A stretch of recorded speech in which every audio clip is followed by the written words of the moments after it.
Hello दोस्तों मैं उमैर फैज़ी आप सभी का इस्तकबाल करता हूँ आपके अपने ही प्लेटफॉर्म उलवुजे उर्दू पर, जहाँ अल्फाज जुड़ते हैं, ख़यालात फैलते हैं और इल्म के चिराग रोशन होते हैं।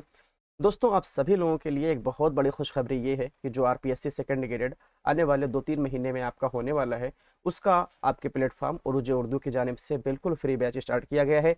इसमें आप ज़ीरो से लेकर एडवांस लेवल तक उर्दू ज़बान की प्रिपरेशन कर सकते हैं। ये batch TGT, PGT, GIC lecturer के लिए बहुत ज़्यादा फ़ायदेमंद होने वाला है। ये मेनली डिज़ाइन किया गया है आरपीएससी सेकंड ग्रेड के लिए, और आरपीएससी फर्स्ट ग्रेड और जीआईसी यूपी जीआईसी लेक्चरर का एक बैच आप लोगों के लिए अलग से लाया जाएगा, जो कि जहरा मैम आपको पढ़ाएंगे। तो वो भी हो सकता है आपका फ्री बैच रहे। जिस तरीके से आपका इस बैच पर प्यार मिलेगा, उस हिसाब से वाला बैच जल्द ही शुरू कर दिया जाएगा। इस बैच के मकसद के बारे में थोड़ा सा बात कर लेते हैं, और ये बैच हम क्यों फ्री कर रहे हैं इसके बारे में थोड़ा सा बात कर लेते हैं।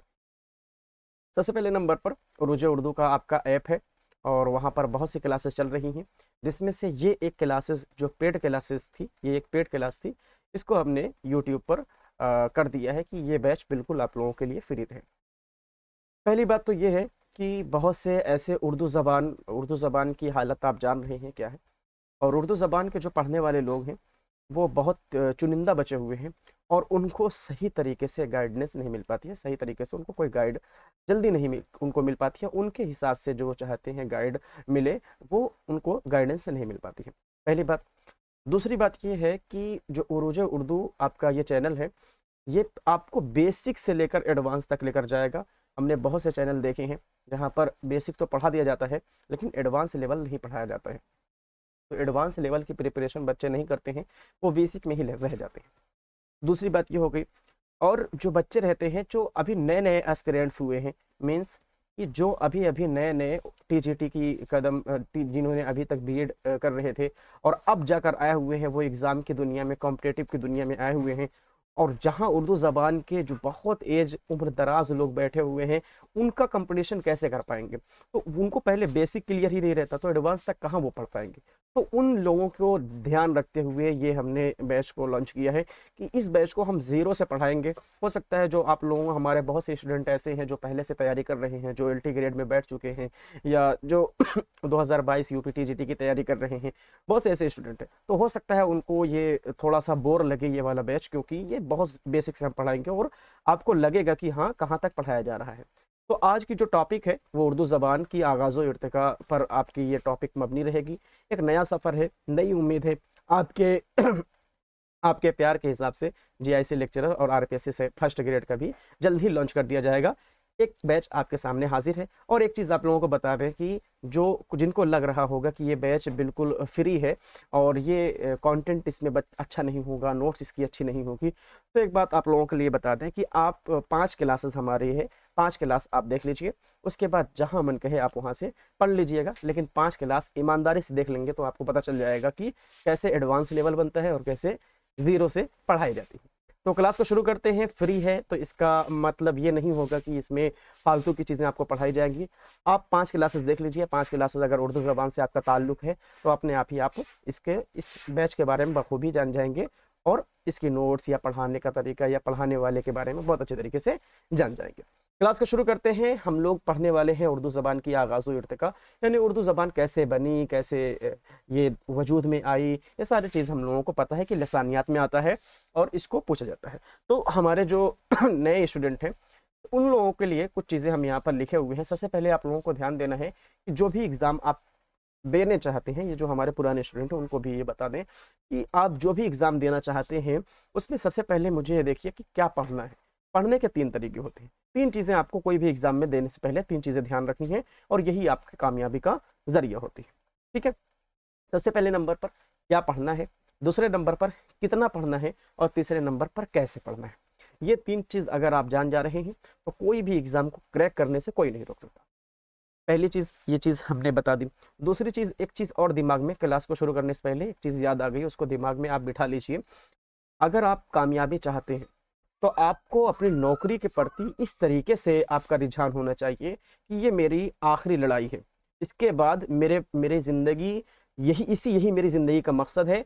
आपके पास अगर सेकंड ऑप्शन मौजूद रहेगा तो ध्यान में रख लीजिए इस बात को, ये हमारा एक्सपीरियंस है और हमारा नहीं, हमारे असातिज़ा का और हमारे जितने भी जो भी हमको थोड़ा बहुत पढ़ाए होंगे कहीं ना कहीं से, सबसे हमने एक चीज़ सीखी है कि अपना एम बनाओ। अगर आपके पास सेकंड ऑप्शन है, आप ये सोच रहे हैं कि अगर मुझे नौकरी नहीं मिलेगी, मेरे पास बिजनेस है, तो आपके दिमाग में पहली बात यही हो जाएगी कि मेरे पास बिजनेस है, मैं उसको संभाल लूंगा अगर नौकरी नहीं पाऊंगा तो। आप ये सोचिए नौकरी मेरी आखिरी हद है, मुझे नौकरी पाना ही पाना है, अगर मैं नहीं पाऊंगा तो मैं यहाँ पर मेरा रहना, मैं मतलब अपने आप में आप कमी महसूस करेंगे। ऐसा फील कीजिए कि मेरे लिए यही सब कुछ है, मेरी ज़िंदगी है मेरी नौकरी, तब जाकर कोई नौकरी पाता है। आज के कॉम्पिटेटिव एग्जाम, वो भी उर्दू ज़बान में नौकरी पाना बहुत ज़्यादा मुश्किल है, क्योंकि नौकरी ही कम आती है। तो आप सेकंड ऑप्शन मत रखिए। लड़कियों का एक सेकंड ऑप्शन रहता है कि अगर हमारे जो नौकरी नहीं लगी तो हम शादी कर लेंगे, है ना। तो अगर ऐसे ऐसे सब ऑप्शन आपके दिमाग में रहेंगे तो याद रखिए कि इतना आसान नहीं है नौकरी निकालना। ये चीज़ हो सकता है आपको बुरी भी लगे, लेकिन एक ही बार बुरी लगेगी, अगर दिमाग में बैठ जाएगा तो बहुत फायदा देगा, ठीक है। सेकंड ऑप्शन मत रखिए। आपको नौकरी पानी है तो बस पानी है, उस पर मेहनत करनी है तो बस मेहनत करनी है। ये वर्चस्व की लड़ाई है आपकी, मतलब ये आपके वजूद बचाने की लड़ाई है। बस इतना दिमाग में लेकर चलिए, बाकी हर हाल में आपको कामयाबी इंशाल्लाह ज़रूर मिलेगी। अब आ जाते हैं, थोड़ा सा 5 मिनट की गुफ्तगू ये हुई, वजह ये थी कि एक नया बैच शुरू हो रहा है तो थोड़ा सा आपसे बात करना ज़रूरी था। अब आ जाते हैं अपने टॉपिक की तरफ। ज़बान क्या होती है, ज़बान से मुखातिब होते हैं और ज़बान के बारे में थोड़ा बहुत जानते हैं। थोड़ा सा इसको जूम कर देते हैं, आपको देखने में हो सकता है परेशानी। सबसे पहले तमहीद, ये समझ लीजिए तमहीद है आप लोगों की ज़बान क्या है। ज़बान इंसान के दरमियान बातचीत और ख़यालात पहुँचाने का ज़रिया है। अगर हमारे पास ज़बान नहीं रहती तो हम किस तरीके से बात करते हैं। और यहीं पर आप जान लीजिए कि ज़बान 3 तरह की होती है। सबसे पहले नंबर पर बोलने वाली ज़बान होती है, जो हम लोग बोल रहे हैं, जैसे आप सुन रहे हैं। दूसरे नंबर पर ये आवाज़ वाली, ये इशारे वाली, ये ऐसे करके हम लोग इशारा कर रहे हैं, ये वाली ज़बान। मान लो भूख लगी हुई है तो ऐसे करके, है ना, ये भूख लगी हुई है ना। तीसरे नंबर पर अलामतों की ज़बान होती है, जो आपके सामने की अलामत बनी हुई है, इसको अलामतों की ज़बान बोलते हैं। तो 3 तरह की ज़बान होती है, ये समझ लीजिए एक्स्ट्रा बता रहे हैं, ये आपके सिलेबस वगैरह से रिलेटेड नहीं है, ठीक है। तो ज़बान क्या है, ज़बान इंसानों के ख्यालात तो जज्बात को एक दूसरे तक पहुँचाने का एक ज़रिया होता है। ज़बान एक समाजी ज़रूरत है। समाज क्यों ज़रूरत है हमारे, तो ये तहज़ीब व तमद्दुन की तरक्की में अहम किरदार अदा करती है। हमारी तहज़ीब क्या है, हमारा कल्चर क्या है, हमारा धर्म क्या है, हमारा मज़हब क्या है, हमारा फ़िरका क्या है, हमारी ज़ात क्या है, ये सारी चीज़ हमको ज़बान के ज़रिए पता चलती है। अगर ज़बान ना रहती तो हम लोग ना पढ़ पाते, ना कुछ चीज़ समझ पाते। दूसरे नंबर पर कोई भी ज़बान हो उसमें हमेशा तब्दीली आती रहती है। ये भी अपने दिमाग में ज़हन नशीन कर लीजिए, आप ज़हन नशीन कर लीजिए कि जो हमारे ज़बान होती है वो उसमें हमेशा तब्दीली आती रहती है। तब्दीली आने का मतलब क्या होता है, तब्दीली आने का मतलब होता है बदलाव होता है। एक ज़बान हमेशा एक जैसी नहीं रहती है, इस बात को ध्यान रख लीजिए। अब आपको लग रहा होगा कि सर हम लोग बचपन से उर्दू को अलिफ से लेकर ये और बढ़िया तक पढ़ रहे होंगे, ए से लेकर जेड तक हमेशा इंग्लिश को पढ़ रहे हैं, है ना। का से खा के ज्ञा तक जो है हम लोग का खा गा ज्ञा तक पढ़ रहे हैं हमेशा। तो ऐसा कैसे आप कह सकते हैं कि ज़बान में तब्दीली आती है। तो ज़बान में तब्दीली सिर्फ 10 दिन में, 15 दिन में, 1 साल में, 10 साल में नहीं आती, बल्कि ये कई 100 साल लगते हैं। जैसे आप लोगों को एक तब्दीली फिलहाल जो अपने समाज में तब्दीली चल रही है वो आप लोगों को बता देते हैं। पहले नंबर पर ये क्या है, हाउ आर, है ना, हम लोग किसी से पूछते हैं। दूसरे नंबर पर आपकी क्या हाल है, क्या हाल है ना, या आपके क्या हाल है, हमने ऐसा कर लीजिए, आपकी क्या हाल है आपके, है ना। इस तरीके से हम लोग पूछ लेते हैं।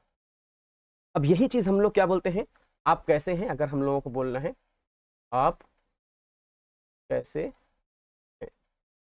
ये तो समझ में आया, ये रोमन में लिखा हुआ है, इंग्लिश में लिखा हुआ, रोमन इसमें रस्म ख़त का इस्तेमाल किया गया, ये समझ में आया। उर्दू में लिखा हो गया है और इसको रस्म ख़त नस्तालिक में इस्तेमाल किया गया है। ये जो साइड में लिखा हुआ है ये क्या है, ये जो साइड में लिखा हुआ है ये वाला क्या है, ना तो इसकी कोई लैंग्वेज है, ना तो इसका कोई अपना रस्म ख़त है, ये है क्या आखिर। तो आप कैसे हैं अगर देखेंगे तो ये रोमन में लिखा गया है, इधर से इधर लिखा गया है, और इंग्लिश का वर्ड का इस्तेमाल, इंग्लिश का लेटर इस्तेमाल किया गया है। मतलब कि ये क्या हो गया, ये एक नई ज़बान हम लोग क्रिएट कर चुके हैं, जो कि कहाँ पर बात करते हैं, व्हाट्सएप पर बात करते हैं, है ना। किससे बात कर रहे हैं, तो व्हाट्सएप के जरिए से हम लोग बात करते हैं, फेसबुक के जरिए से बात करते हैं, ऑनलाइन जो भी बात करते हैं हम लोग हिंग्लिश में बात करते हैं। इसको हम लोग क्या बोलते हैं, हिंग्लिश। इसमें इंग्लिश भी मिली हुई है, हिंग्लिश है, ये हिंग्लिश है। तो ये क्या हो रहा, आने वाले टाइम पर आप देखेंगे, आने वाले टाइम मतलब 200-300 साल या 100 साल 200 साल बाद आप देखेंगे ये एक ज़बान बन जाएगी। इसको लोग पढ़ाना शुरू करेंगे, जिसका नाम होगा हिंग्लिश। यह नाम कुछ और पड़ जाए लेकिन इसका माने यही होगा कि हम लोग इंग्लिश और हिंदी ये दोनों को मिक्स करके एक ज़बान बना दिए, जिसको बोलते हैं हम लोग हिंग्लिश। समझ में आ गया। तो ज़बान में हमेशा तब्दीली होती है। आपकी ज़िंदगी में अगर नहीं होगी, लेकिन आने वाले टाइम में इसमें ज़रूर देखने को मिलेगी। ये हम लोग एक तब्दीली ला चुके हैं, हमारे समाज में एक तब्दीली आ चुकी है ज़बान पर। तो ज़बान में हमेशा तब्दीली आती रहती है, बस इसको ज़हन नशीन कर लीजिए। अब आ जाते हैं इल्म लिसानियत। इल्म लिसानियत ज़बान के मुताले को इल्म लिसानियत कहते हैं। मतलब ज़बान के बारे में जब हम लोग पढ़ते हैं तो उसको लिसानियत बोलते हैं। लिसान मतलब होता है ज़बान, लिसानियत मतलब ज़बान है। जो हम लोग पढ़ने के बाद जब हम लोग कोई चीज़ पढ़ते हैं तो उसके इल्म लिसानियत बोलते हैं, यानी ज़बान का इल्म रखना, इसी को ज़बान का मुताला कहना है। ठीक है, तो इसमें ज़बान के आगाज़ व इर्तिका और साख्त का मुताला किया जाता है। मतलब मुकम्मल ज़बान के बारे में जानना हमारा इल्म लिसानियत कहलाता है, और इसमें उसकी आगाज़ व इर्तिका और साख्त का मुताला किया जाता है। लिसानियत की दो इकसाम होती हैं। सबसे पहले नंबर पर होता है तारीख़ी लिसानियत, दूसरे नंबर पर होता है तौज़ीही लिसानियत। अब तारीख़ी लिसानियत और तौज़ीही लिसानियत होती क्या है, एक करके इनको जान लेते हैं। तारीख़ी लिसानियत मतलब ये होता है जिसकी हिस्ट्री पढ़ा जाए, ऐसी ज़बान जिसमें उस ज़बान की हिस्ट्री पढ़ा जाए, ऐसी ज़बान जिसमें उस ज़बान की हिस्ट्री पढ़ा जाएगा, उसको हम लोग तारीख़ी लिसानियत बोलते हैं। मतलब तारीख़ से जो रिलेटेड रहेगी ऐसी ज़बान। मेरी उर्दू ज़बान है, मैं उर्दू ज़बान की अगर तारीख़ पढ़ूंगा तो उसको उर्दू ज़बान की तारीख़ी लिसानियत बोलते हैं। मतलब मैं उर्दू ज़बान के बारे में जो तारीख़ पढ़ रहा हूँ वो तारीख़ी लिसानियत में आ जाएगा। अगर उर्दू ज़बान बोलते कैसे हैं, लिखते कैसे हैं, ये सब पढ़ूंगा तो उसकी साख्त यानी बनावट, सर्फ व नौ, कैसे उसका इस्तेमाल किया जाएगा, ये सारी चीज़ क्या हो जाएगी, वजाहत हो जाएगी। तो इसको तौज़ीही बोलते हैं। तौज़ीही वजाहत से तौज़ीही बनी। ठीक है, तो तारीख़ी मतलब हिस्ट्री जानना, और तौज़ीही यानी ज़बान को पढ़ना। ज़बान की हिस्ट्री पढ़ना एक अलग चीज़ है जिसको तारीख़ी लिसानियत बोलते हैं, ज़बान को पढ़ना तौज़ीही लिसानियत। तो लिसानियत की दो किस्म होती है। सबसे पहले नंबर पर हमारा आ जाएगा आपका तारीख़ी लिसानियत, दूसरे नंबर पर आपका आ जाएगा तौज़ीही लिसानियत। ठीक है, इतनी चीज़ आप जान गए। अब हमारी दुनिया में बहुत सी ज़बानें बोली जाती हैं, ये सब आपको पता है ना। सब आपको पता है कि हमारे दुनिया में न जाने कितनी ज़बानें बोलती हैं, बहुत ज़बानें बोली जाती हैं। तो इन सारी ज़बानों को, और बहुत सी बोलियां भी बोली जाती हैं। अब ज़बान क्या होती है, बोली क्या होती है, थोड़ा सा इस पर बात कर लेते हैं। जबकि जो सीटें पास किए होंगे उनको ये चीज़ पता होगा कि ज़बान क्या होती है, बोली क्या होती है। ज़बान एक बहुत बड़े इलाके में बोली जाती है। ज़बान का अपना कवायद होता है ना। बस इतना जान लीजिए, ज़बान वो होती है जिसका अपना कवायद होता है। बोली वो होती है जो किसी छोटे इलाके में बोली जाती है और इसका कवायद वगैरह नहीं होता है। ठीक है, कवायद वगैरह इसका नहीं होता है। तो ज़बान वो होती है जिसका कवायद होता है और बड़े वसी इलाके में बोली जाती है। बोली वो होती है जो छोटे इलाके में बोली जाती है और अपना कवायद इसका नहीं होता है। तो ज़बान बहुत बड़ा ख़ानदान होता है, ज़बान बहुत बड़ी चीज़ होती है और बोली बहुत छोटी चीज़ होती है। इस तरीके से मान लीजिए। ठीक है, अब आ जाते हैं जो ज़बानें आपस में मिलती जुलती हैं उन्हें एक लिसानी ख़ानदान बोलते हैं। मतलब मान लीजिए कि अगर हमारी उर्दू हिंदी, इसको क्या बोला जाता है, इसको बहने बोला जाता है। उर्दू हिंदी क्या है, आपस में मुशाबिहत रखती हैं, एक जैसी कुछ उसमें चीज़ें हैं, तो इसको बहने बोला जाता है। उर्दू हिंदी बहने हैं, जैसे बंगाली और आसामी ये दोनों बहने। तो ये क्या हो जाएगा, ये बहने मानी जाती हैं इन लोगों को। तो जो चीज़ आपस में मुशाबिहत रखती है वो लिसानी ख़ानदान कहलाता है। मान लीजिए मैं और मेरे जो भाई, मेरे बड़े भाई है ना, तो हम लोग आपस में मुशाबिहत रखते हैं, हमारा खून एक है। और हम किससे जुड़े हुए हैं, हमारे वालिदैन से जुड़े हुए हैं ना। तो वालिदैन हमारा क्या है, ये हमारा ख़ानदान है। वालिदैन किससे जुड़े हुए हैं, तो हमारे दादा से जुड़े हुए हैं। वो दादा किससे जुड़े हुए हैं, वो अपने वालिदैन से जुड़े हुए हैं, है ना। तो ये हमारा ख़ानदान कहलाता है। तो ठीक इसी तरीके से जो ज़बानें होती हैं वो जब एक ही जगह पर जाकर जुड़ती हैं तो उसको लिसानी ख़ानदान बोलते हैं। जैसे आप होंगे, आपके भाई होंगे, आपकी बहन होंगी, वो आपके वालिदैन से जुड़ी हुई हैं, और वालिदैन जो रहेंगे वो आपके दादा और दादी से जुड़े रहेंगे। जो आपके दादा रहेंगे वो अपने दादा से जुड़े रहेंगे। इस तरीके से ये आपका पूरा खानदान बनता है। ठीक है, तो ऐसे ज़बान होती है। ज़बान एक छोटी छोटी जो ज़बान होती है वो जब कहीं जाकर मिलती है तो वो ज़बान का खानदान कहलाता है। ठीक है, अब आ जाते हैं माहिर लिसानियात ने दुनिया की ज़बानों को समझने के लिए, मतलब दुनिया में कितनी ज़बानें बोली जाती हैं, कैसी ज़बानें बोली जाती हैं, किस तरह से बोली जाती हैं, ये सारी चीज़ को समझने के लिए उनके तारीख़ी, जोग्राफियाई और नस्ली बुनियाद पर 8 लिसानी ख़ानदान में तकसीम किया है। कितने लिसानी ख़ानदान में तकसीम किया है, मतलब पूरी दुनिया की ज़बान को मिला दिया और बोला गया कि मुझे 8 लिसानी ख़ानदान बनाना है। मतलब इन्होंने 8 लिसानी ख़ानदान में इसको तकसीम किया है। कितनी ज़बान को, पूरी दुनिया की ज़बान को इन्होंने 8 लिसानी ख़ानदान में तकसीम कर दिया है। एक नाम आपको देखने को मिलेगा, मुहय्यिद्दीन क़ादरी ज़ोर। क्या नाम है, मुहय्यिद्दीन क़ादरी ज़ोर, जो उर्दू के मशहूर माहिर लिसानियात हैं। ठीक है, मशहूर माहिर लिसानियात हैं। इन्होंने हिसाब से ये मुहक्किक है, और मुहय्यिद्दीन क़ादरी ज़ोर के हिसाब से इस ख़ानदान को, यानी पूरी दुनिया के ख़ानदान को 8 हिस्सों में डिवाइड किया गया है। कितने हिस्सों में डिवाइड किया गया है, 8 हिस्सों में डिवाइड किया गया है। अब ये डिवाइडेशन कैसे हुआ है, क्या क्या नाम रखा गया है, वो सारी चीज़ को पढ़ लेते हैं। लेकिन उससे पहले इस पर आपको नज़र करने की ज़रूरत नहीं है, इसको एक बार हम मिटा देते हैं। ठीक है, ये आपको अभी काम की चीज़ नहीं है, जब ये काम आएगा तो इसको बताएंगे। तो हमको पहले मिटाना था लेकिन नहीं मिटा है। चल, इसको अभी जानते हैं लेकिन आप लोग डिस्टर्ब होंगे, तो डिस्टर्ब तो नहीं करना है आपको, इस वजह से इसको मिटा दें। चल, सबसे पहले नंबर पर हमारी आ जाती है सामी खानदान, दूसरे नंबर पर हिंद चीनी खानदान, तीसरे नंबर पर द्राविड़ी खानदान, चौथे नंबर पर मुंडा खानदान, पांचवें नंबर पर अफ्रीका की बातू, यहाँ पर बाटू सिर्फ नाम है, अफ्रीका की बातू भी आपका देखने को मिल सकता है कि आपका लिखा हुआ। ठीक है, उसके बाद आता है हमारा अमेरिकी मलाया, लिखा हुआ है मलायाई, यहाँ पर रहना चाहिए था मलायाई। और लास्ट में सबसे बड़ा खानदान जो होता है वो हिंदू यूरोपीय खानदान होता है। मतलब ये पूरा 8 खानदान है, 8 खानदान में हमारी दुनिया भर की जबान, पूरी दुनिया की जबान को इसी में रख दिया गया है, यही 8 खानदान में। 8 खानदान मतलब मान लो पूरी दुनिया में 8 खानदान है, जिसमें से एक खानदान से आप ताल्लुक रखते हैं, यानी आपकी उर्दू ताल्लुक रखती है। ठीक है, तो सामी खानदान, हिंद चीनी खानदान, द्राविड़ी खानदान, मुंडा खानदान, बाटू खानदान, अमेरिका की वो अफ्रीका की बातू, अमरीकी, मलायाई और हिंद यूरोपी। ठीक है, यहाँ तक आप लोगों ने हो सकता है बहुत लोगों से पढ़ा हो, लेकिन आज जो जो चीज़ हम पढ़ाएंगे आप सिर्फ बैठकर सुकून से पढ़िए, बस जितना पढ़ाया जा रहा है उतना पढ़िए और दिमाग में बिठाते जाइए। तो ये 8 खानदान है। ये कैसे खानदान बनी?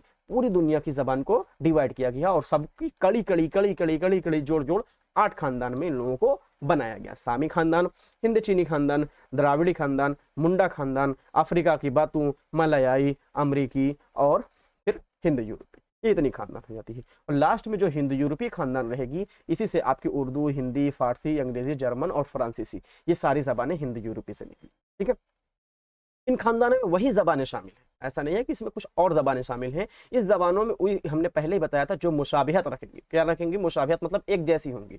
तो इस जमाने में वही खानदान शामिल है जिनमें आपस में मुशाबिहत हो और जिनका माखज एक जैसा हो। ऐसी जबानों का रिश्ता रिश्ता जबानें भी कहते हैं, ऐसी जबानों को रिश्ता जबानें भी कहते हैं। मतलब ये जबानें एक दूसरे से रिश्ता रखती हैं, एक दूसरे में ये क्या कर रही हैं, एक दूसरे से रिश्तेदार हैं, ऐसा मान। जैसे हमारे भाई और हम एक रिश्ता रखते हैं, आप लोगों में हमारा खून एक है, हमारे भाई का खून एक है। अगर हमारे बच्चे रहेंगे तो उनका और मेरा खून और मेरे वालिद का खून, उनके वालिद का खून, ये सब एक ही खून से बने हुए हैं ना, तो ये हम लोग एक खानदान से होंगे। तो इसी तरीके से जो एक खानदान में सिर्फ उन्हीं लोगों को वही जबान रखी जाएगी जो उस जबान से खून का रिश्ता रखती हो या उस जबान से जुड़ी हुई हो। बस ऐसा मान लीजिए, आप अपने खानदान को लेकर चलिए, मैं आपकी उर्दू की जबान की खानदान को लेकर चल रहे हैं। ठीक है, तो यह हमारा क्या हो जाएगा, 8 खानदान में हम लोगों ने देखा कि हमारी जबान डिवाइड की गई है, जिसमें से हिंद यूरोपीय खानदान बहुत बड़ा है और इसी से हमारे उर्दू और हिंदी जबान निकली है। तो क्या यहाँ तक उर्दू जबान के बारे में पढ़ लिया इतना काफ़ी है? नहीं, बल्कि बहुत ज़्यादा। अभी तो ये शुरू हुई है, अभी ये कम से कम आपके 3 से 4 क्लासेस में चलेंगे। एक करके इन सारी चीज़ों को ध्यान से देखते हैं कि इन जो डिटेल दी गई है आपकी, जैसे सामी खानदान दी गई है, हिंद चीनी दी गई है, द्राविड़ी दी गई है, मुंडा दी गई है, बाटू दी गई है, अमेरिका दी गई, इन सारी चीज़ों को एक करके देख लेते हैं। अभी जो LT ग्रेड का पेपर हुआ है उसमें एक LT ग्रेड में कोई पेपर हमने देखा था रिसेंटली हुआ है, चाहे वेस्ट बंगाल वाला था या फिर LT ग्रेड वाला ही था। उसमें हमने एक क्वेश्चन देखा था, सामी खानदान पे क्वेश्चन बना हुआ था, इब्रानी अरबी और इब्रानी जबान पर क्वेश्चन बना हुआ था, और ये वेस्ट बंगाल में था या फिर हमने ध्यान नहीं दिया कहाँ का पेपर था, हमारे ख्याल से LT ग्रेड था। तो अब एक एक करके इन सारी खानदान जो 8 खानदान में डिवाइड किया गया है उसको देख लेते हैं। सबसे पहले सामी खानदान। सामी खानदान में क्या होता है, जबानों का ताल्लुक हजरत साम बिन नूह से जोड़ा जाता है, हजरत साम बिन नूह से जोड़ा जाता है ये सामी खानदान जो है। ठीक है, इस खानदान में अरबी, इब्रानी, आशूरी, फनीकी ज़बानें शामिल हैं। इसकी ख़ास बात यह है कि ये ज़बान दाएं से बाएं लिखी जाती है, मतलब हमारी जैसे उर्दू लिखी जाती है सेम वही क्या की जाती है, ये दाएं से बाएं ये ज़बान भी लिखी जाती है, सामी ख़ानदान। ठीक है, तो सामी ख़ानदान अरबी, इब्रानी, आशूरी, फनीकी ये सारी चीज़ इससे जुड़ी हुई है। दूसरे नंबर पर हमारी कौन सी ज़बान आती है, तो दूसरे नंबर पर हम लोगों ने पढ़ा था हिंद चीनी ज़बान को। हिंद चीनी ज़बान क्या थी? हिंद चीनी ख़ानदान, इस ख़ानदान में चीनी, तिब्बती, बर्मी, सयामी ये सब ज़बानें आ जाती। ठीक है, ये ज़बानें चीन, तिब्बत, नागालैंड, त्रिपुरा और थाईलैंड में बोली जाती है। मतलब जो हमारा इस साइड, जैसे अपना अब जब हम लोग हिंदुस्तान का नक्शा देखेंगे, ऐसे इस तरीके से नक्शा देख रहे हैं हम लोग हिंदुस्तान का, ऐसा मान लो, ऐसा हम बहुत अच्छा बनाए नहीं हैं, चलो बहुत अच्छा बन गया, वाह, ओ चाहिए, चलो कोई बात नहीं। तो ये अपना ये वाला जो एरिया रहेगा, ये वाला, ये एरिया, ठीक है, जो लोग थोड़ा बहुत एसएसटी पढ़े होंगे उनको ये चीज़ पता चल गई होगी, हमने क्या बताने की कोशिश कर रहे। ये पूरा म्यांमार, बर्मा और ये सारी चीज़, पूरा चीन वाला, तिब्बती और ये आसामी वाला भी इसमें आ जाएगा। ठीक है, तो अब आसामी वाला कैसे आता है ये हम बाद में बताएंगे कैसे यहाँ से निकलता है। तो ये ज़बानें चीन, तिब्बत, नागालैंड, त्रिपुरा, ये जो त्रिपुरा वाला जो एरिया था इसमें, और थाईलैंड में बोली जाती है। तो हिंदी चीनी ज़बानें इस एरिया में बोली जाती है, मतलब ये जो पूरी ज़बान बोली जाती है उसको यहाँ पर रखा गया है। यहाँ इसमें क्या क्या चीज़ आपको याद रखनी है, हर एक चीज़ बताएंगे आप लोग, बस घबराइए मत, आप लोग घबराइए मत, हर एक चीज़ बताएंगे, कितना चीज़ आपके लिए ज़रूरी है, क्या चीज़ याद रखना है। ये हम इस वजह से बेसिक से उठा रहे हैं ना, ताकि जो पहली बार आया हो उसको फिर भटकने की ज़रूरत ना पड़े, यहाँ पर जो आए बस इसके अलावा और उसको कुछ पढ़ने की ज़रूरत ना पड़े। हम इसी वजह से थोड़ा सा डिटेल भी दे रहे हैं और थोड़ा बेसिक भी समझा रहे हैं। द्राविड़ी खानदान, द्राविड़ी खानदान देखो, एक थोड़ा सा छोटी सी स्टोरी सुन लो, मतलब स्टोरी अगर ये जान लेंगे तो बहुत कीमती हो जाएगी। ठीक है, एक जैसे हिंदुस्तान था, हिंदुस्तान में लगभग बताते हैं एक नाम है मसूद हुसैन खान, जिनका नाम है मसूद हुसैन खान ने बताया 1500 कबल मसीह। और ऐसे मान लो बहुत साल पहले, ऐसे एक कहानी सुन लो, कहानी की तरह, बहुत साल पहले हिंदुस्तान में बहुत लोग रहते थे, हिंदुस्तान में कबीले थे, बहुत सी चीज़ें थी, लेकिन एक ऐसी खानदान आती है, एक ऐसे लोग आते हैं, जैसे हिंदुस्तान अपना इन्वेडर्स बहुत आते रहते हैं, लुटेरे बहुत आते रहते हैं ना, हर कोई यहाँ आकर लूट कर चला जाता था। तो हिंदुस्तान में लुटेरे बहुत आते थे पुराने ज़माने से, और आज भी के टाइम पर भी आप ऑनलाइन लुटेरे आ रहे हैं ऑनलाइन। अब तो खैर अंग्रेज के बाद लुटेरे नहीं है, लेकिन ऑनलाइन लुटेरे आ रहे हैं अब अपने यहाँ हिंदुस्तान में। तो खैर जो है बात कर रहे थे, हमारे वहाँ बहुत लोग लुटेरे आ रहे थे। तो ऐसे एक एक कौम आई जिसका नाम था आर्या। क्या नाम था? आर्या कौम आई। और वो लोग थोड़ा सा हमेशा से वेस्ट जो कल्चर रहा है वो थोड़ा सा पावरफुल रहा है ना, और ये लोग अपने साथ आए और द्राविड़ जो यहाँ के लोग थे उन लोगों को हरा दिए। और उनको हराने के बाद क्या किए, उनकी जमीन पर पूरा कब्जा कर लिए। अब जमीन पर अगर कब्जा कर लेगा कोई इंसान तो फिर वो कहाँ जाएगा, जो वहां पर कौम रहेगी वो लोग और पीछे हो जाएंगे, पीछे हो जाएंगे, है ना, वहां से भाग जाएंगे। तो वहां से भाग कर कहाँ पर चले गए, तो साउथ में चले गए। कौन लोग चले गए, तो द्राविड़ लोग चले गए। यहाँ पर इस तरीके से देखिए, ये हमारा इंडिया का मैप अगर हो जाएगा, इंडिया का मैप अगर इस तरीके से हम लोग बनाएं, तो मान लो ऐसे इंडिया का मैप है। ठीक है, तो ये यहाँ से ये पूरा एरिया हमारा ऐसा रहेगा जहाँ से हम लोग ज़मीनी रास्ते से, हम लोग के यहाँ कोई भी आ सकता है, ज़मीनी रास्ते से आ सकता है। एक मिनट, हम वो कर देते हैं, अपने हिंदुस्तान का नक्शा आपको दिखाकर तब ये कर देते हैं, क्योंकि उससे आपको बेहतर समझ में आएगा, है ना। एक मिनट, हिंदुस्तान का नक्शा,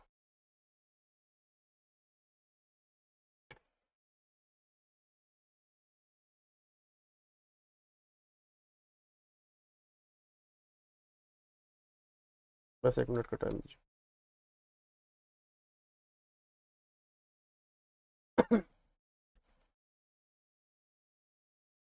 चले देख,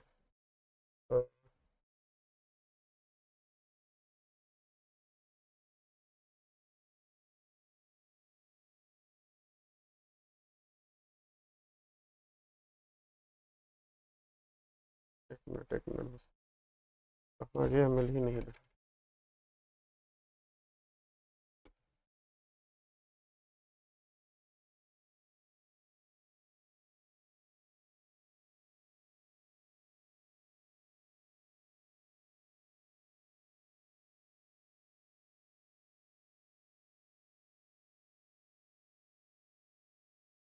चलो एक काम करो, मिल नहीं रहा है,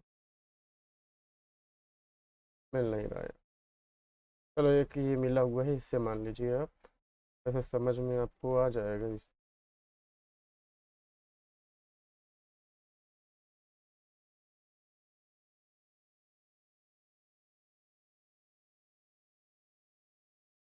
नहीं आ रहा,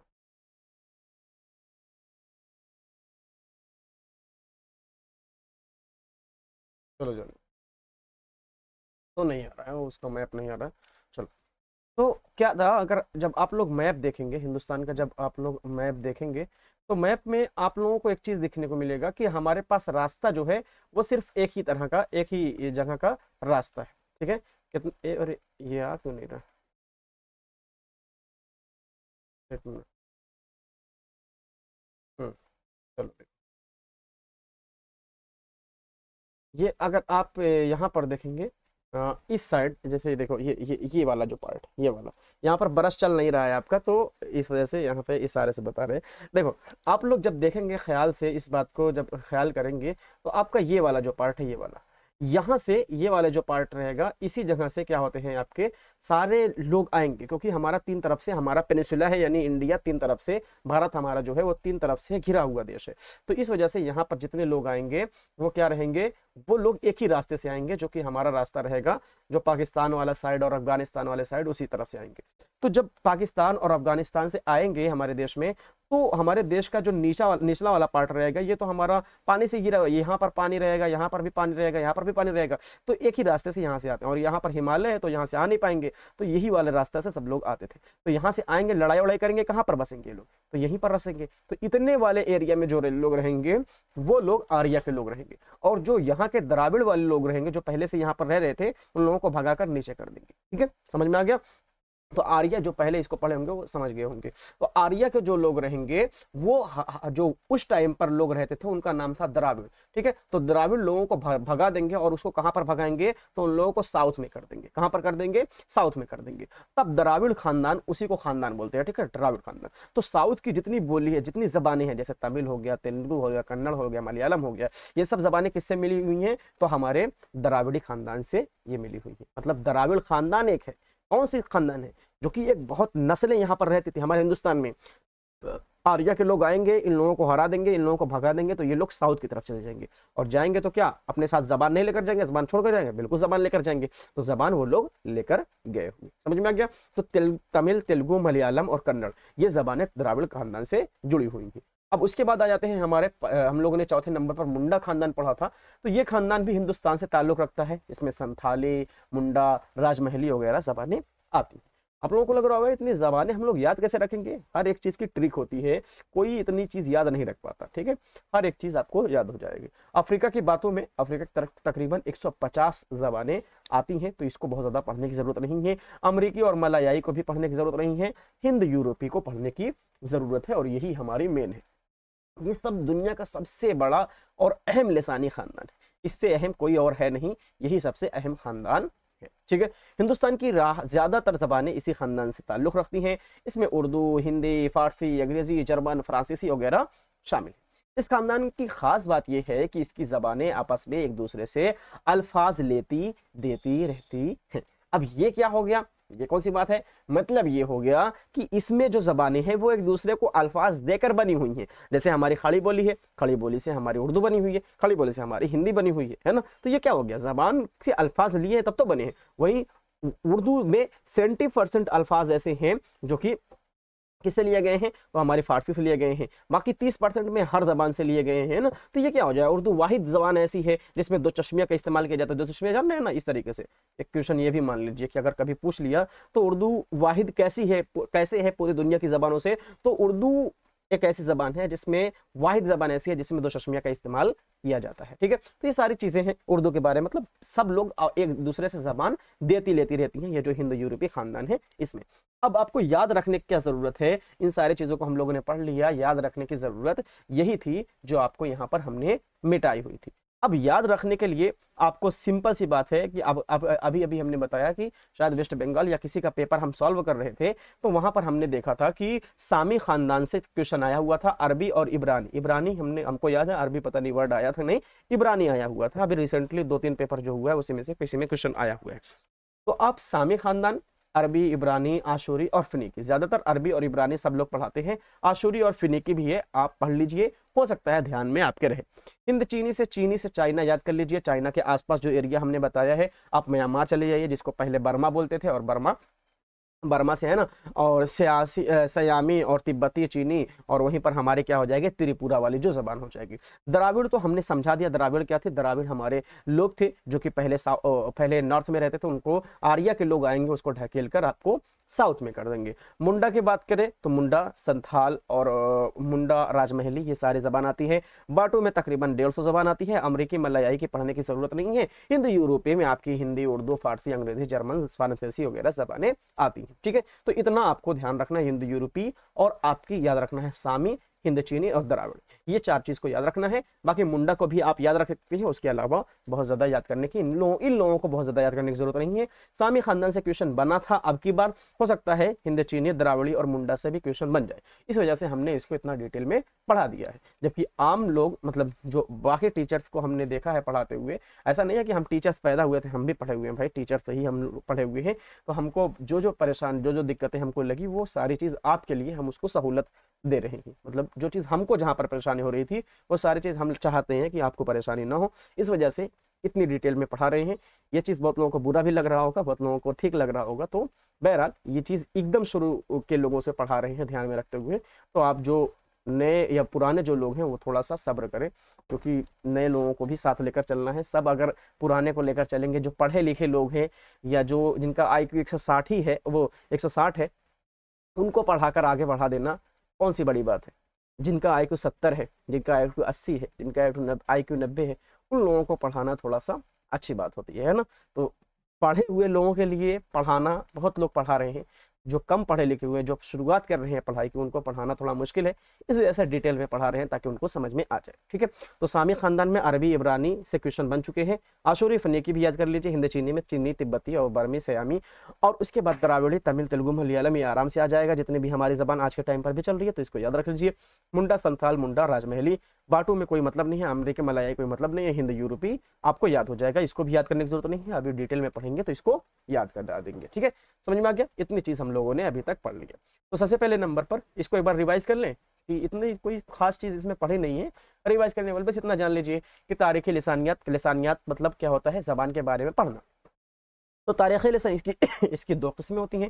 पहले नंबर पर तारीख़ी लिसानियत होती है, दूसरे नंबर पर तौज़ीही लिसानियत होती है। तारीख़ी लिसानियत जो अभी फिलहाल हम लोग पढ़ रहे हैं, हिस्ट्री होती है। तौज़ीही लिसानियत जो ज़बान के बारे में पढ़ेंगे, जब आप लोगों को कवायद पढ़ाएंगे तो वो क्या हो जाएगा, ज़बान की तौज़ीही कर रहे हैं, कवायद पढ़ाएंगे जब, है ना, तो वजाहत कर रहे हैं। ठीक है, इतनी चीज़ हम लोगों ने पढ़ा। पूरी ज़बान को समझने के लिए कुल जो हमारे माहिर लिसानियात हैं, उन्होंने हमारी ज़बान को, पूरी दुनिया की ज़बान को 8 खानदान में डिवाइड किया है, जिसका पहले का नाम रखा गया है सामी खानदान, दूसरे का नाम रखा गया है चीनी, हिंद चीनी खानदान, और तीसरे का नाम रखा गया है द्राविड़ी खानदान, चौथे का नाम रखा गया है मुंडा खानदान, और 5वें का नाम रखा गया है अमरीकी खानदान, और छठे का नाम रखा गया है मलयाई खानदान, और 7वें का नाम रखा गया है मलयाई खानदान। 7वें में एक छूट गया है, मान लो उसका बाटू, अफ्रीका के बाटू, मलयाई और अमरीकी, और फिर लास्ट में हमारा आ जाएगा जो कि हमारा हिंद यूरोपी रहेगा। ठीक है, इतनी खानदान में डिवाइड कर दिया। ठीक है, अब एक एक करके हम लोगों ने इसको भी जान लीजिए।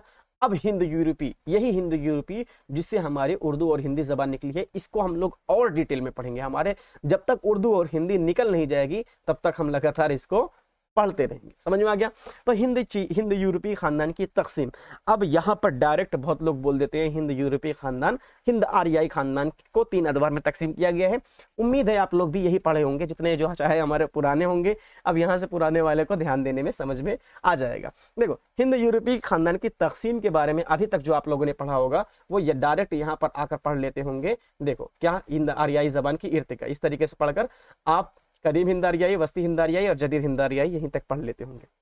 आज आपको पता चलेगा एडवांस क्या होता है, मतलब आज पढ़ेंगे आप कायदे से। ठीक है, क्योंकि हमको लग रहा है कि आने वाले टाइम में अगर ये नहीं पढ़ेंगे तो आपको दिक्कतें पेश आ सकती। ठीक है, इसको याद नहीं करना है, बस ध्यान में बिठा लेना है।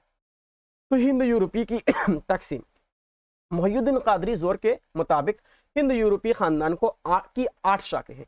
कौन से मोहिउद्दीन कादरी जोर? जिन्होंने पूरी दुनिया की 8 ज़बानें बताई हैं, सामी, हिंद चीनी और द्राविड़ी, मुंडा, अफ्रीका की बातू, मलयाई, अमरीकी और हिंद यूरोपी, है ना। और यही लोग यही जो रहेंगे फिर से बताएंगे। हिंद यूरोपी की खानदान की 8 शाखें ये बताएंगे। कौन कौन सी रहेगी? हिंद ईरानी या आर्याई, आर्मेनी, बल्कानी, अल्बानवी, हैती, अतालवी और क्लेटिक और ट्यूटूनी। ये क्या थी? इन्होंने 8 ज़बानें बताई हैं जो हिंद यूरोपी की तकसीम की गई है। हिंद यूरोपी को आगे चल के इन्होंने कितने तकसीम किया है? 8 ज़बानों में तकसीम किया है। और इन्होंने ही पूरी दुनिया की ज़बान को सामी, हिंद चीनी और हिंद चीनी, द्राविड़ी, मुंडा, अफ्रीका की बातू, मलयाई और अमरीकी और हिंद यूरोपी, इसको भी 8 अदवार में तकसीम किया है। पूरी ज़बान, पूरी दुनिया की ज़बान को 8 अदवार में तकसीम किया है। और लास्ट में जिससे हमारे उर्दू हिंदी निकली है उसको भी इन्होंने 8 अदवार में तकसीम किया है। बस इतना याद रख लीजिए। इन्हीं के साथ एक नाम और आता है मिर्जा खलील अहमद बेग। इनके मुताबिक जो हमारे हिंद यूरोपी खानदान है उसको इन्होंने 11 अदवार में तकसीम किया। कितने अदवार में? 11 अदवार में। केल्टिक, जर्मानी, लातीनी, यूनानी, अल्बानी, बाल्टिक, सवालावी, हटाइट, आर्मेनी और हिंद ईरानी या इंडिक या हिंद आर्याई और तखारी, ये इतनी जबान में इन्होंने मतलब 11 जबान में इन्होंने तकसीम किया है इनको, इन्होंने मतलब हिंद यूरोपी को। पहले पूरा खानदान थी। पहले हम लोगों ने देखा लिसानियात। लिसानियात दो तरीके के होते हैं, तारीखी लिसानियत, तौज़ीही लिसानियत। तारीखी लिसानियत को हम लोग पढ़ रहे थे मुहय्यिद्दीन कादरी ज़ोर के मुताबिक पूरी दुनिया को समझने के लिए, पूरी दुनिया में बोली जाने वाली ज़बान को समझने के लिए 8 तरह की हमारी ज़बान होती है और 8 लिसानी ख़ानदान होते हैं। 8 लिसानी ख़ानदान में आती है सामी ख़ानदान, हिंद चीनी ख़ानदान, द्राविड़ी ख़ानदान, मुंडा ख़ानदान, अफ्रीका की बातू ख़ानदान, अमरीकी ख़ानदान, मलायाई ख़ानदान और हिंद यूरोपी ख़ानदान। ये 8 ख़ानदानी होती है। अब हिंद यूरोपी ख़ानदान को मुहय्यिद्दीन कादरी ज़ोर ने फिर से डिवाइड किया। कितने हिस्से में? 8 हिस्से में। कौन कौन से रहेंगे? तो हिंद ईरानी या आर्याई रहेंगे, आर्मेनी रहेंगे, आर्मेनी रहेंगे, बल्कानी रहेंगे, अल्बानवी रहेंगे, हैती रहेंगे, अतालवी रहेंगे, केल्टिक रहेंगे और टियोटूनी रहेंगे। ये 8 हिस्सों में मुहय्यिद्दीन कादरी ज़ोर ने किया है। जबकि खलील अहमद बेग ने जो डिवाइड किया गया हिंद यूरोपी को, उनकी जानिब से जो डिवाइडेशन हुआ है वो 11 तरीके का हुआ है। केल्टिक, जर्मानी, लातीनी, यूनानी, अल्बानी, बाल्टिक, सलावी, हटाइट, आर्मेनी और हिंदी आर्याई और तखारी ज़बान, ये इतनी ज़बान में उन्होंने डिवाइड किया है। ठीक है, तो इम्तिहान के लिए इन सारी चीज़ की वजाहत करना ज़रूरी नहीं है, इस वजह से हमने ये नोट्स में भी आपको बता दिया कि ये सारी चीज़ आपको बहुत ज़्यादा डिटेल में पढ़ना ज़रूरी नहीं है। हमको सिर्फ आपका एम बनाकर चलना है हमारा उर्दू ज़बान। ठीक है, तो उर्दू का ताल्लुक हिंद ईरानी या हिंद आर्याई शाख से है। इसको एक एक करके देख लेते हैं। हिंद ईरानी हिंद यूरोपी खानदान की एक अहम शाख है। हिंद ईरानी शाख की 3 ज़ेली महारतें हैं।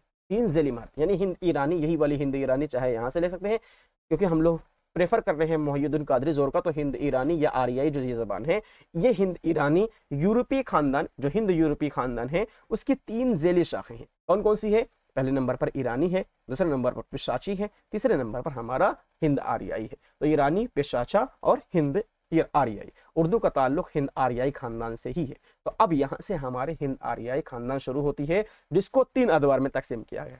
समझ में आ गया? तो जो लोग जो हमसे सब कमेंट कर रहे थे या जो ऐसे पूछ रहे थे कि हमारे जो ज़बान है वो हिंद आर्याई कैसे बन गई, जब हम पढ़ाए थे इसके पहले, हमने नेट जेआरएफ को भी पढ़ाया और DSSB को भी पढ़ाया है, तो वहाँ पर सब लोग हमसे पूछ रहे थे कि सर आपने बता दिया कि 8 खानदान में डिवाइड किया गया है और हिंद यूरोपी खानदान तो है ना, और उसके बाद डायरेक्ट आप कहाँ से पढ़ा दे रहे हैं? आप पढ़ा रहे हैं कि हिंद आर्याई खानदान हो जाएगा, तो हिंद यूरोपी खानदान आर्याई खानदान कैसे हुआ? तो वहाँ पर जब हम पढ़ा रहे थे तो हम बोल दिए थे कि ये अपने पुराना नाम था इसका, और फिर बाद में जब डेवलप्ड होता रही, जबान आगे बढ़ती गई, तो उसको हिंद आर्याई कर दिया गया। लेकिन किस तरीके से हिंद आर्याई किया गया यहाँ पर हमने बता दिया। तो इतनी डिटेल में आपको जानने की जरूरत नहीं है, बस इतना जान लीजिए कि हिंद आर्याई खानदान से हमारा ताल्लुक है। लेकिन इसको एग्जाम के पर्पज से एक बार नजर में जरूर रखिएगा कि मुहय्यिद्दीन कादरी ज़ोर के हिसाब से पूरी दुनिया को 8 हिस्सों में डिवाइड किया गया है और उसके बाद हिंद यूरोपी खानदान को भी 8 हिस्सों में डिवाइड किया गया है। ठीक है, और मिर्जा खलील अहमद को ज़्यादा तवज्जो देने की जरूरत नहीं है, क्योंकि खानदानी लिसानी खानदान के हिसाब से हम लोग मुहय्यिद्दीन कादरी ज़ोर को ज़्यादा प्रेफर करेंगे, मतलब इन्हीं की बात ज़्यादा मानी जाती है। समझ में आ गया?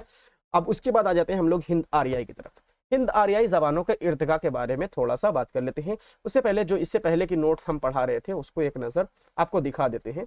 कहाँ गई अपना नेट जेआरएफ? ये देखो, यहाँ से ये वाली नोट्स से हम पढ़ाए होंगे, जो पुराने लोग होंगे अपने, उन लोगों को पता होगा। तो यहाँ एक चीज़ हम पढ़ाए हुए थे। अब देखो, उर्दू ज़बान के आगाज़ इर्तिका में 2500 कबल मसीह के करीब हिंदुस्तान पर आर्य नस्ल के लोग ने हमला किया था, ऐसा एक बताया जाता है, जो कि हमने पहले ही बता दिया है आप लोगों को। ठीक है, इस वाली नोट से पढ़ो, ये ज़्यादा हमने तहकीक करके बनाई हुई है। देखो, हिंद आर्याई ज़बानें हिंद यूरोपी लिसानी ख़ानदान की एक अहम शाख है।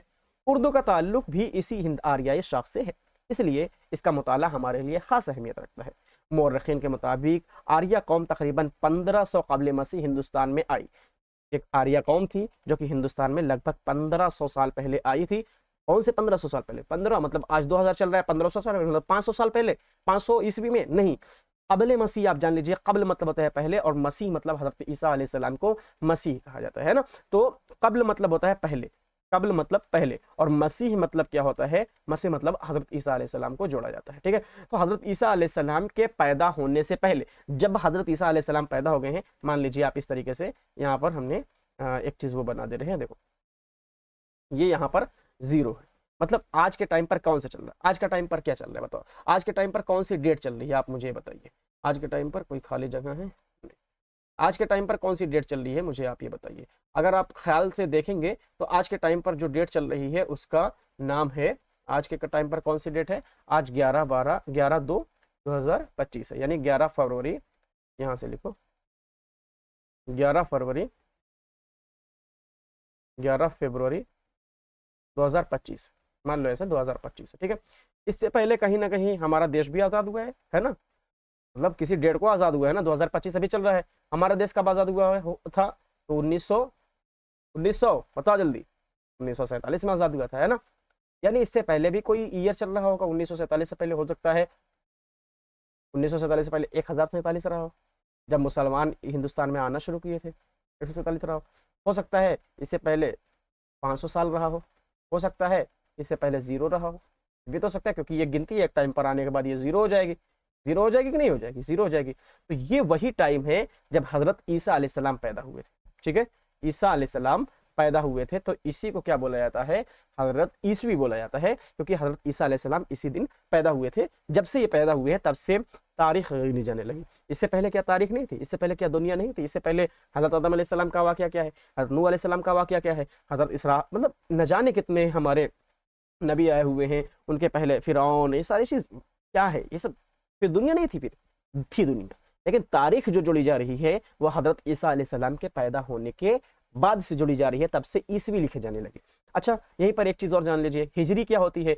तो 500 के आसपास, हमारे ख्याल से 563 या कुछ ऐसे टाइम चल रहा था, हमको प्रॉपर याद नहीं है, हालांकि ये सही नहीं चीज़ है, लेकिन याद नहीं है फिलहाल। तो जब हज़रत अपने 53 साल उम्र में वो मक्का से मदीना जब तशरीफ़ लेकर गए थे, यानी हिजरत करके जब मक्का से मदीना गए हुए थे, तब उस टाइम से क्या बोली जाने लगी? हिजरी बोली जाने लगी। हिजरी की जो वो रहेगी तो इस तरीके से उसके अलामत रहेगी, और ईसवी की अलामत इस तरीके से रहेगी। समझ में आ गया? तो बहुत बार आपको यहाँ पर मतलब उर्दू ज़बान में हिजरी भी पूछी जा सकती है, मतलब कौन सी हिजरी में कौन सी किताब लिखी गई है। तो हिजरी मतलब जान लीजिए, हिजरत वो होती है जब हुजूर अक़दस सल्लल्लाहु अलैहि वसल्लम अपने मक्का शहर को छोड़कर मदीना शहर की जानिब जब चले गए थे, जब वहाँ के लोग बहुत परेशान कर रहे थे, सारी चीज़ हमको पता ही अपना मज़हब के बारे में, है ना। तो जब हिजरत करके मक्का से मदीना चले गए थे, तब से हिजरी शुरू हो गई। तो ये ऑलमोस्ट 500 के आसपास वहाँ पर ईसवी चल रही थी। तो इसी वजह से अभी जो चल रही है हमारी 1400 के आसपास हमारी जो वो चल रही है, 1400 के आसपास हमारी 1449 या 1448 चल रही होगी, है ना। तो ये ईसवी चल रही है फिलहाल प्रेजेंट टाइम में। तो ये क्या है? हिजरी, क्योंकि बाद में शुरू हुई है ना। ईसा अलैहिस्सलाम हुज़ूर के पहले ईसा अलैहिस्सलाम इस दुनिया में तशरीफ़ लेकर आए हुए थे, तो तशरीफ़ लाने के बाद जो हमारे डेट शुरू हो जाएगी उसको ईसवी बोलेंगे। क्या इससे पहले कुछ था ही नहीं? बिल्कुल था, पूरी दुनिया थी, लेकिन तारीख नहीं थी। तो जब हम लोगों को ऐसा तारीख कोई मिल नहीं पा रही है, जैसे हम लोगों ने, तो हम लोग कह दिया ईसा अलैहिस्सलाम के पैदा होने से 500 साल पहले, हमने ऐसा कह दिया कि ईसा अलैहिस्सलाम के, मान लो बहुत खतरनाक वाली घटना घटित हुई थी ईसा अलैहिस्सलाम के 500 साल पहले, पैदा होने के 500 साल पहले, हमने कह दिया ईसा अलैहिस्सलाम के दुनिया में तशरीफ आने के 500 साल पहले। अच्छा, किसी ने कहा कि अरे 1000 साल पहले कुछ हुआ था, हमने कह दिया ईसा अलैहिस्सलाम के पैदा होने से 1000 साल पहले। किसी ने कहा कि अरे 1500 साल पहले भी कुछ हुआ था, हमने कहा कि अच्छा, ईसा अलैहिस्सलाम के दुनिया में तशरीफ आने से 1500 साल। किसी ने कहा 2500 साल पहले कुछ हुआ था, हमने कहा कि ठीक है भाई, एक मान लो काफ और मीम, क्या हो गया? काफ और मीम, जिसको इस तरीके से अलामत बना दी जाती है, काफ और मीम। इसका पूरा मतलब होता है क़ब्ले मसीह। क्या होता है? क़ब्ले मसीह, यानी वो हज़रत ईसा अलैहिस्सलाम के पैदा होने से पहले, ठीक है। हज़रत ईसा अलैहिस्सलाम के दुनिया में तशरीफ आने से पहले जो हमारा हो जाएगा वो क़ब्ले मसीह कहलाएगा। समझ में आ गया? तो जितनी भी तारीख हम लोग देखेंगे जहां पर क़ब्ले मसीह लग जाएगा, मतलब मान लो 2000 साल इधर है, 2000 साल है, ईसा अलैहिस्सलाम के पैदा होने के बाद 2000 साल हम लोग अपनी जिंदगी जी चुके हैं, उसके पहले 1500 साल पहले। मतलब अगर आप लोगों से मैं यहाँ पर कह दे रहा हूँ कि जो हिंद आर्याई खानदान की इर्तिका है, मौरखीन के मुताबिक आर्या कौम 1500 क़ब्ले मसीह हिंदुस्तान में आई थी। मतलब 1500 इनका, तो ईसा अलैहिस्सलाम के पैदा ईसा अलैहिस्सलाम के तो दुनिया में तशरीफ लाने से 1500 साल पहले, आज के टाइम पर 2000 साल हो गया है। मतलब आज से अगर देखा जाए तो लगभग 3500 साल पहले, है ना, लगभग 3500 साल पहले। अगर आज से मैं कहूँगा तो लगभग 3500 साल पहले, और वही चीज़ 1500 क़ब्ले मसीह। अब जो हमारे पुराने स्टूडेंट होंगे उनके दिमाग में एक चीज़ चल रही होगी कि सर जब आप ये वाली नोट से पढ़ाए थे तब आपने बताया था कि 2500 क़ब्ले मसीह के करीब हिंदुस्तान पर आर्या नस्ल के लोग ने हमला किया। उस वक्त पूरे हिंदुस्तान में द्राविड़ी नाम की नस्ल आबाद थी। और आर्यों ने उनको जुनूब की जानिब ढकेल दिया, उन्होंने वहाँ अपनी बस्तियां बसा ली। द्राविड़ ही हिंदुस्तान के असल बासिंदे हैं, जबकि आर्य तो बस्ती एशिया की जानिब से आए हुए थे। ये लोग बहुत से कबाइल में मुनक़सिम थे, हर एक को अपनी अपनी ज़बान है ना। इस सारी चीज यहाँ पर ध्यान देने की बात है कि जब हमने पुराना पढ़ाया था तो 2500 पढ़ाया था, और आज के टाइम पर जो हम पढ़ा रहे हैं वो 1500 पढ़ा रहे हैं। ऐसा क्यों हुआ? देखो, इसकी वजह तो हम बता दे रहे हैं, इसकी इसकी जो वजह हम बता दे रहे हैं, ये ऐसा तो इसको 2500 साल पहले बहुत लोग पढ़ाते हैं, और हमने खुद इससे पहले भी पढ़ाया हुआ है। जो अपने पुराने स्टूडेंट हो वाले होंगे उनको पता होगा। देखो, ये ऐसा क्यों हमने किया, ये 1500 क्यों कर दिया? क्योंकि जो हम लोगों को तारीख जोड़नी है ना, वो हमारे पास कई किताब मौजूद है। जब मुताला हमने किया इस सारी चीजों का, तो एक नाम निकल कर आया है, मसूद हुसैन खान। मसूद हुसैन खान के मुताबिक ना, आर्य के जो लोग आए हुए थे वो 1500 कबल मसीह से हमारी जबान पर असर डाले हुए थे। हालांकि वो चाहे जब कम हमला करेंगे, वहीं पर एक नाम और निकल कर आता है, हार्नल, हार्नल करके, हाँ हार्नल। तो उन्होंने भी ये कहा है कि आर्य के लोग बहुत से कबीले मुनक़सिम होकर आए हुए थे। मतलब ये ऐसा नहीं था कि एक ही बार में आए हुए थे, बहुत छोटे छोटे कबीले मुनक़सिम थे। ये लोग आए तो बहुत से कबीले मुनक़सिम थे, तो इस वजह से ऐसा कहा जा सकता है। हो सकता है पहले कबीला कुछ आ गया हो, कुछ बाद में कबीला आ गया हो, लेकिन जो जबान पर असर डालने वाली बात की जाएगी वो 1500 कबल मसीह से जुड़ी जाएगी। उम्मीद है ये चीज आपको समझ में आ गया होगा कि हमने 2500 पहले बहुत लोग पढ़ाते भी हैं, आज भी हम भी पढ़ाए, लेकिन जब जबान के बारे में बात की जाएगी तो मसूद हुसैन खान के मुताबिक, और इन्हीं का नजरिया बहुत ज्यादा कीमती है, क्योंकि इन्होंने ही कहा है दिल्ली के इर्द गिर्द हमारी उर्दू जबान पैदा हुई है, और यही काबिल कबूल माना जाता है। वो आयोग भी मानती है और दुनिया भी मानती है इसी चीज को, है ना। तो इन्होंने ही कहा है 1500 कबल मसीह से हिंदुस्तान में आई हुई है। हमारे पास पूरी किताब है, आपको प्रूफ देखना है तो देख सकते हैं, ठीक है। तो 1500 कबल मसीह से हिंदुस्तान पर आर्य नस्ल लोगों ने हमला किया। ये इसी वजह से लिखे हैं क्योंकि जबान पर असर 1500 साल पहले से ही है, और डिवाइडेशन जो होता है जबान का वो 1500 साल पहले से ही डिवाइड किया जाता है, ठीक है। तो अब ये 1500 कबल मसीह हिंदुस्तान में आए हुए थे। हिंदुस्तान आने के बाद आर्यों का सामना द्राविड़ी और आस्टिक कौम से हुआ। द्राविड़ी और आस्टिक, यही आस्टिक वही द्राविड़ी, है ना। तो द्राविड़ी कौम से हुआ, यानी द्राविड़ पहले के लोग यहाँ पर जो थे, पंजाब, सिंध, गुजरात, मराठा, द्राविड़, उत्कल, है ना। ये हम लोग क्या बोलते हैं, पंजाब, सिंध, गुजरात, मराठा, द्राविड़। द्राविड़ जो है वही वाले थे, द्राविड़ जो साउथ वाले द्राविड़, ठीक है। तो द्राविड़ कौम से हुआ, और ये लोग द्राविड़ कौम को हरा दिए और उसको साउथ की तरफ धकेल दिए। इस मेल जोल के नतीजे में क्या हुआ, जब मतलब द्राविड़ के लोग अगर रहेंगे, ऐसा थोड़ी ये पूरा सफाया कर देंगे, एकदम मैदान की तरह साफ करके चले जाएंगे, ऐसा नहीं। कुछ लोग वहां पर रहेंगे, कुछ लोग वहां चले जाएंगे, ऐसी चीज होता है। अगर यहाँ पर लड़ाई हुई तो कुछ लोग वहां पर हो सकता है रह जाएं जुल्म सहते हुए, लेकिन रह जाएं, अपना आबाई वतन ना छोड़े, लेकिन कुछ लोग हो सकता है छोड़कर चले जाएं, है ना। तो यही होता है। तो कुछ लोग वहां पर रहे, कुछ लोग चले गए, ऐसा होना शुरू हो गया। कहने का मतलब ये है कि जो आर्य लोग थे वो हिंदुस्तान में दाखिल हो गए थे और अपना दबदबा बना लिए थे, ठीक है। अब क्या हो गया, अब ये हो गया कि इस मेल जोल के नतीजे में आर्यों की जबान पर मकामी जबानों के असरात और जबान आहिस्ता आहिस्ता बदलने लगी। जैसे आज के टाइम पर हमारी हिंदी, इंग्लिश पर हमारी मकामी जबान हिंदी या मकामी जबान उर्दू का असर पड़ने लगा है। इसी वजह से वो जबान इंग्लिश हो गई है, इंग्लिश के बजाय हिंग्लिश हो गई है हमारी जबान। क्यों? क्योंकि उर्दू और हिंदी कह सकते हो उसका असर पड़ रहा है। अब हम लोग पूछ रहे हैं आप कैसे हैं, ना तो उर्दू में लिखकर पूछते हैं आप कैसे हैं, ना तो इसका हिंदी में लिखकर पूछते हैं आप कैसे हैं। हम लोग डायरेक्ट लिखते हैं ये वाली भाषा में, आप कैसे हैं, है ना। तो ये क्या है, इंग्लिश बेचारी अच्छी खासी लैंग्वेज थी, उसको उसका असर पड़ गया हमारी मकामी लैंग्वेज पर। अब मकामी लैंग्वेज आई तो उस पर हम लोग इंग्लिश बना दिए, उसको समझ में आ गया। तो इस मेलजोल के नतीजे में जबान पर असर पड़ता है और वो जबान बदलती रहती है, ठीक है। अब क्या हो गया, अब आर्यों की जबान पहले हिंदी ईरानी कहलाती थी, जो कि हमने पढ़ लिया कि कैसे हिंदी ईरानी कहलाती थी, है ना। मगर हिंदुस्तान में दाखिल होने के बाद ये जबान बदलते बदलते बदलते बदलते हिंद आर्याई बन गई। कैसे बन गई ये चीज हमने बता दिया है, ऊपर डिटेल में बता दिया है। जो शुरुआत में पढ़ाए थे ऐसे डायरेक्ट पढ़ा दिए थे, आर्याओं जबान पहले हिंदी ईरानी कहलाते थे, मगर हिंदुस्तान में दाखिल होने के बाद हिंद आर्याई हो गई।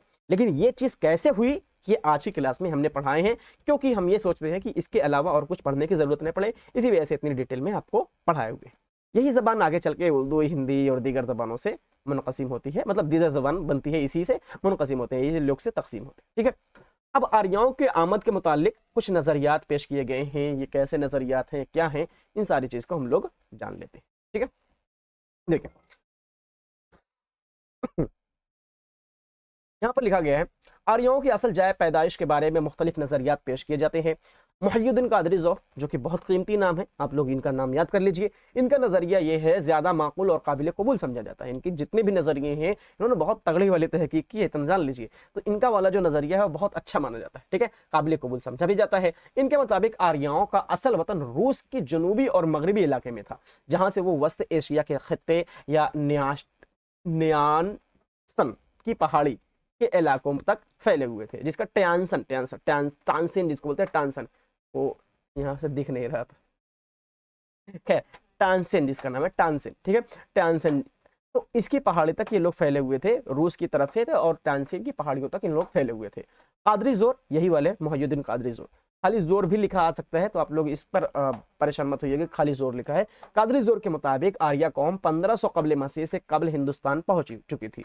और 1500 कबल मसीह से कबल मतलब 1500 साल पहले से, 1500 साल कबल मसीह से पहले पहुंच चुकी थी, ऐसा कादरी जोर ने कहा है। मतलब 2500 साल वाला जो सब लोग बताते हैं 2500 साल वाला, यहाँ पर उनके हिसाब से सही हो रहा है, लेकिन जब जबान पर असर डालेगा वो 1500 साल से ही जबान पर असर डाल रहा है। इस वजह से हमने आज की क्लास में आपको 1500 साल लिखा है, ताकि आप दोनों ध्यान रख लीजिए, कोई भी आपसे पूछ जाएगा तो दोनों को आप ध्यान में रखिएगा। ऐसा ना हो कि 2500 साल अगर लिखा ही नहीं है तो आप कुछ लगा ही ना, 1500 साल अगर लिखा है तो 1500 साल देख लीजिएगा, समझ में आ गया, क्योंकि मसूद हुसैन खान के हिसाब से 1500 साल रहेगा।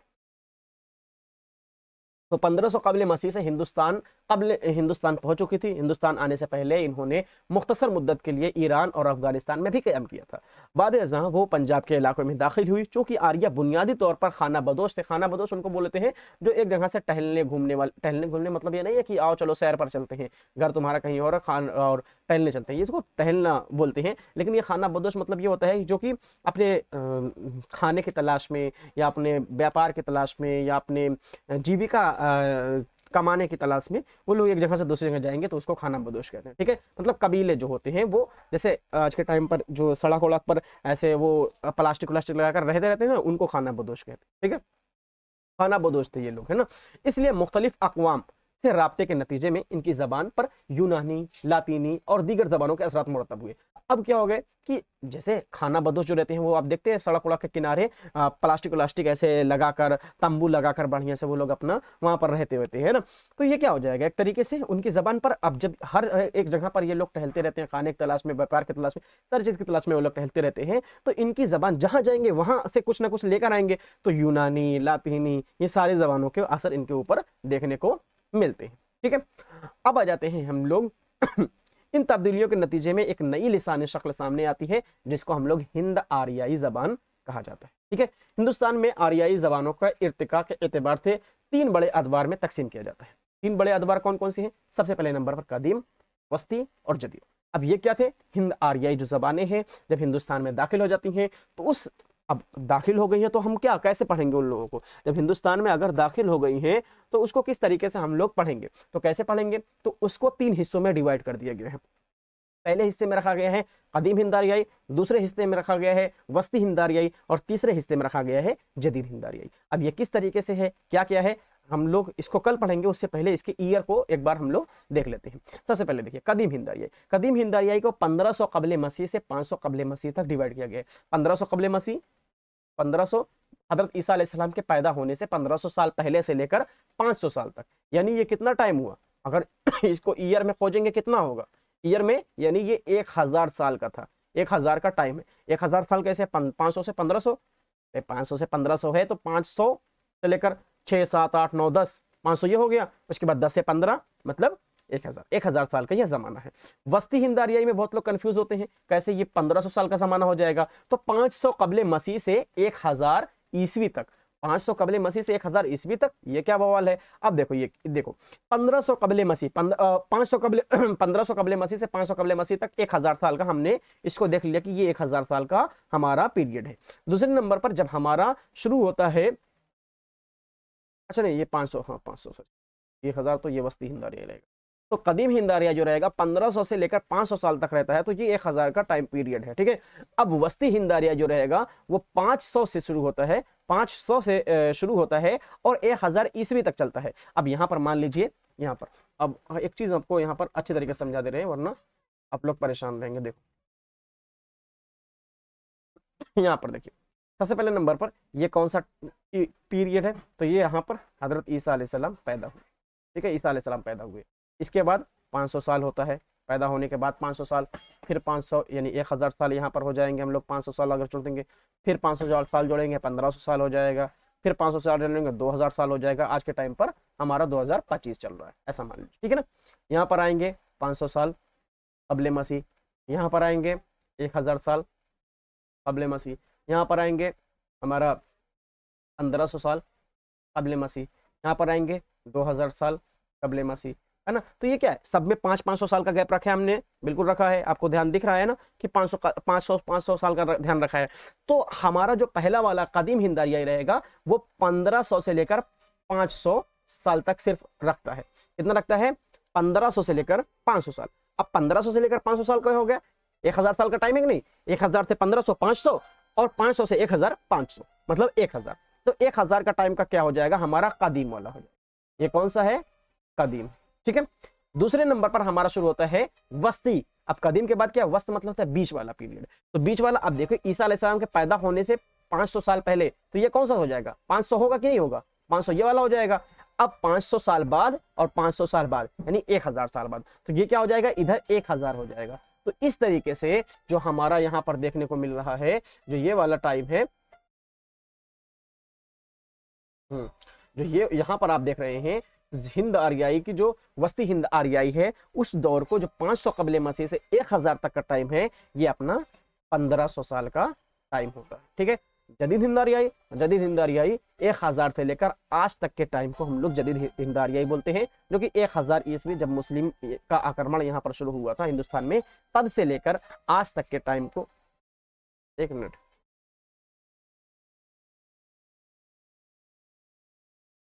अच्छा ये देख नहीं रहा क्या, एक मिनट,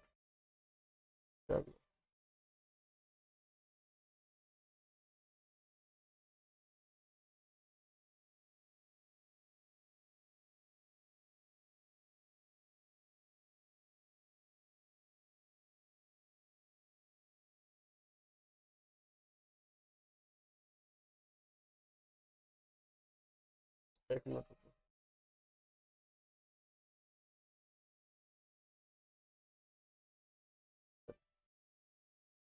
तो ये क्या हो जाएगा, जदीद हिंद आर्याई दौर का टाइम था, जो कि 1000 से लेकर 500 1000 से आज तक का टाइम का चल रहा है।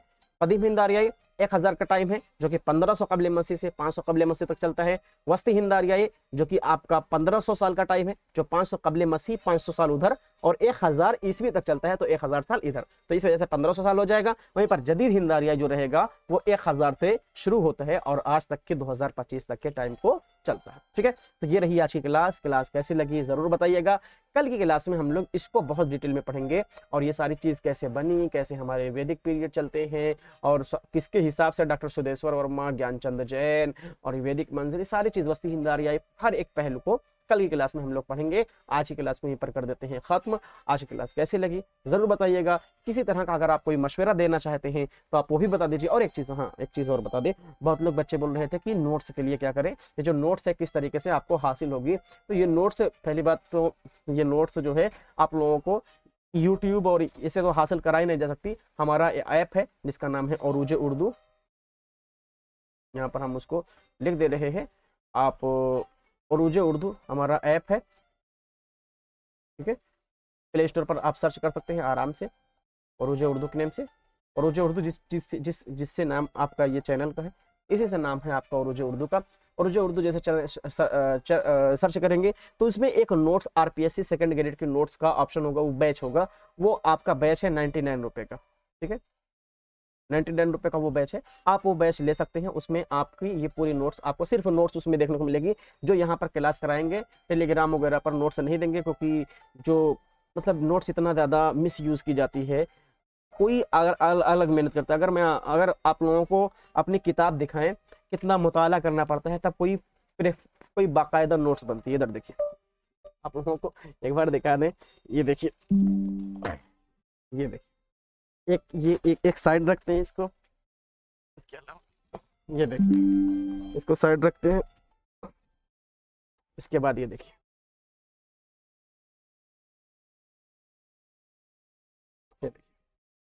इतनी नोट्स जो है ये आपको दिख नहीं रही होगी, बहुत इतनी नोट्स, इतनी जो किताबें, हर एक चीज़ की बहुत डिटेल में मुताला करना पड़ता है, तब जाकर बाकायदा नोट्स बनती है ना। तो इसको इतना ज़्यादा बुरी तरीके से लोग इस्तेमाल करते हैं कि बता ही नहीं सकते। तो इसी वजह से इसकी प्राइस रखे हुए, सिर्फ नोट्स की प्राइस है और आपकी क्लास बिल्कुल फ्री रहेगी। और इसी के साथ साथ एक चीज़ और बता दें कि आपका जो वो है जो आपके टेस्ट रहेगा, प्रैक्टिस सेट रहेगा, वो भी आपका फ्री रहेगा। और ऐप डाउनलोड कर लेंगे, वहां से आपको प्रैक्टिस सेट भी बिल्कुल मुफ्त आपको देखने को मिल जाएगा। ठीक है, और नोट्स भी आप डाउनलोड करके ऑफलाइन भी पढ़ सकते हैं, आप ऐप से आप डाउनलोड कर सकते हैं। और प्रैक्टिस सेट जितने लगाएंगे, जितने एमसीक्यूज लगाएंगे, जितने प्रीवियस ईयर लगाएंगे, वो सारे चीज़ आपको ऐप पे जो मॉक टेस्ट वाला ऑप्शन रहेगा उसमें फ्री देखने को मिल जाएगा। तो ये बेस्ट फ्री बोले हैं तो फ्री रहेगा सिर्फ नोट्स के लिए। मिस यूज जो नोट्स इतनी ज़्यादा होती है, इस वजह से ऐप पर 99 रुपया रखे हुए हैं। अगर आपको नोट्स नहीं लेना है तो आप बेफिक्र होकर शाम 8 बजे आइए और रुझे उर्दू चैनल पर पूरी आपको फ्री बैच देखने को मिलेगा। लेकिन सिर्फ नोट्स के लिए आपका 99 रुपया प्राइस रखा गया है, जिसमें आपकी आरपीएससी सेकंड ग्रेड की पूरी नोट्स रहेगी।